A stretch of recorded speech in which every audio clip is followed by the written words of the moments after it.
നവരാത്രിയുടെ 3-ാം ദിനത്തിൽ ആരാധിക്കേണ്ടുന്ന ദേവിയാണ് ചന്ദ്രഘണ്ഠാദേവി. ദുർഗാദേവിയുടെ 3-ാമത്തെ ഭാവമാണ്.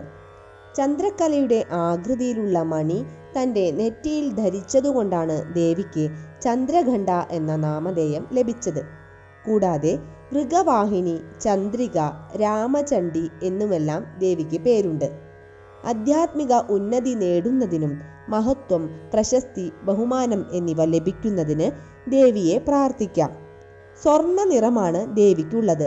ത്രിനേത്രങ്ങളും 10 കൈകളോടുകൂടിയ ദേവി ആയുധങ്ങൾ ധരിച്ചിട്ടുണ്ട്.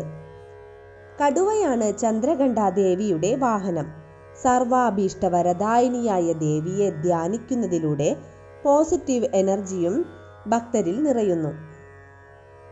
ഹൈന്ദവ വിശ്വാസപ്രകാരം ചന്ദ്രഘണ്ഠാ ദേവിയാണ് ശുക്രനെ നിയന്ത്രിക്കുന്നത് എന്നും പറയുന്നു. ധീരതയും സൗന്ദര്യവും ഒത്തിണങ്ങിയ ദേവിയുടെ രൂപം ധ്യാനിച്ചാൽ നമുക്ക് ശക്തി ലഭിക്കുന്നതാണ്.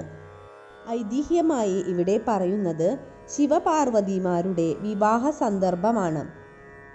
പാർവതി ദേവിയെ വിവാഹം ചെയ്യുവാനായി ഹിമവാന്റെ കൊട്ടാരത്തിലേക്ക് എഴുന്നള്ളുകയാണ് ശിവൻ.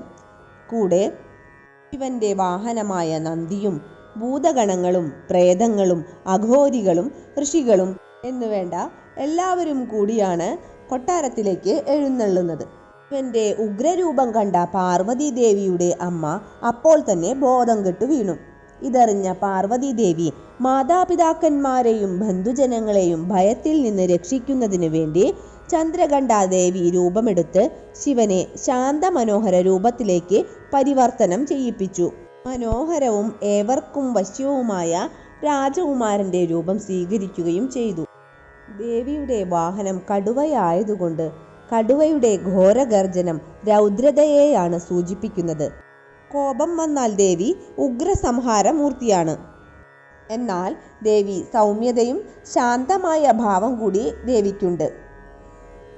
ദേവിയെ ഉപാസിക്കുന്നവർക്ക് ദേവിയുടെ ദിവ്യമായ പ്രഭാവലയം ഉണ്ടാകും. ജീവിതത്തിൽ അവർക്ക് വിജയം ഉണ്ടാവുകയും ചെയ്യും. ഓം ഹ്രീം ശ്രീ ചന്ദ്രഘണ്ഠാ ദുർഗായൈ നമഃ. ഓം ദേവി ചന്ദ്രഘണ്ഠായൈ നമഃ. പിണ്ഡജപ്രവാരൂഢ ചന്ദ്രഗോസ്ത്രകൈരുത പ്രസാദം തനുതേ മധ്യം ച ചന്ദ്രഘണ്ഠേതി വിശ്രുത. ഇങ്ങനെയാണ് ജപിക്കേണ്ടത്. എല്ലാവർക്കും ദേവിയുടെ അനുഗ്രഹം ഉണ്ടാകട്ടെ എന്ന് പ്രാർത്ഥിച്ചുകൊണ്ട് നിർത്തുന്നു.